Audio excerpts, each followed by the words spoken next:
Dito sa Pilipinas, wala naman daw dapat ikabahala sa Ebola. Ayon mismo sa DOH, patuloy din ang pakikipag-ugnayan ng ahensya sa the Netherlands, kaugnay ng Pinoy crew ng cruise ship na tinamaan ng hantavirus. Narito ang agenda report ni Pierre Pastor.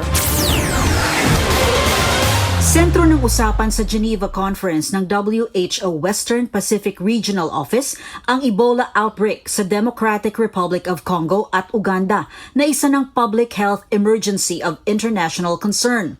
Kasama sa forum si Health Secretary Ted Herbosa na sinabing may itinakda ng protocol sa Pilipinas.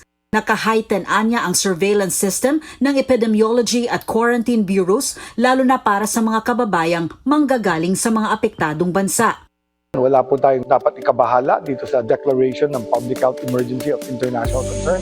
Malayo po ang Africa at tataasan po natin ang bantay sa ating mga borders to make sure hindi makapasok ang Ebola sa ating bansa.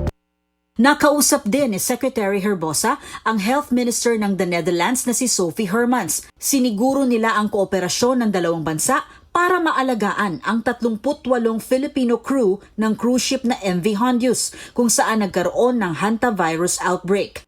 Sa the Netherlands isinasagawa ang 6 na linggong quarantine ng mga Pinoy.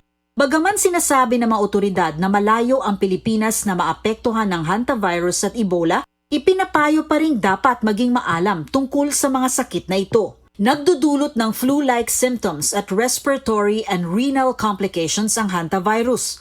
Fever, headache, abdominal pain, vomiting, and diarrhea naman ang ilan sa mga sintomas ng Ebola.